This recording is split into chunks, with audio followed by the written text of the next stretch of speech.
بسم اللہ الرحمن الرحیم۔ السلام علیکم ورحمۃ اللہ وبرکاتہ۔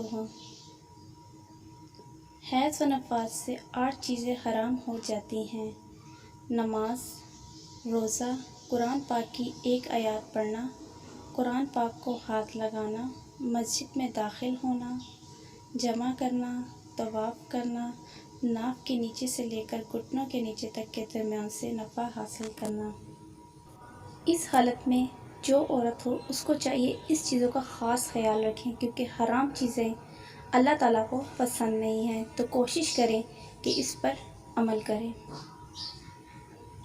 حیض والی یا نفاس والی عورت کو قرآن مجید دیکھ کر پڑھنا، زبانی پڑھنا یا اس کا چھونا یا انگلی کی نوک یا بدن کا کوئی حصہ لگانا، یہ سب حرام ہیں۔ سرکار مدینہ صلی اللہ علیہ وسلم کا ارشاد ہے: حیض اور نجمی جس پر غسل واجب ہو قرآن نہیں پڑھ سکتی۔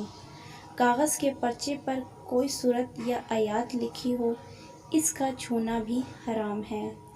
جلدان جس میں قرآن مجید ہو اس کو چھونے میں حرج نہیں ہے۔ جس پہ ہم قرآن یا رکھتے ہیں اس کو اگر چھوا جائے تو اس میں حرج نہیں ہے۔ حالت حیض میں کرتے کے دامن، دوپٹے کے آنچل یا کسی ایسے کپڑے سے جس کو پہنا ہو یا اوڑھے ہوئے ہو قرآن مجید چھونا یا قرآن مجید کو پکڑنا حرام ہے۔ حالت حیض یا نفاس میں ایک ایک کلمہ سانس توڑ توڑ کر پڑھیں۔ ہجے کرنے میں کوئی حرج نہیں، مطلب اگر پورا کلمہ پڑھے تو وہ نہیں پڑھ سکتے، سانس توڑ کر پورا کلمہ پڑھ سکتے ہیں۔ حالت حیض میں دعائے قنوت پڑھنا مکروہ ہے۔ اگر قرآن شریف ایسے غلاف میں ہو جو قرآن شریف سے جدا ہو، جیسے تھیلی یا رومال یا چمڑے یا رنگین وغیرہ کا کوئی ایسا کور جو قرآن شریف سے پیوند نہ ہو، جو قرآن شریف کے ساتھ نہ لگا ہو، تو مسلح وغیرہ یہ اس کو پکڑنا جائز نہیں ہے۔ قرآن مجید کے ورق کے اطراف وہ جگہ جہاں قرآن مجید کے الفاظ لکھے ہوئے ہیں ان کو چھونا بھی درست نہیں ہے۔ ایسی عبارت لکھنا جس کی بعض سطروں میں قرآن شریف کے آیات ہو مکروہ ہے، اگرچہ وہ اس کو پڑھ نہیں سکتے۔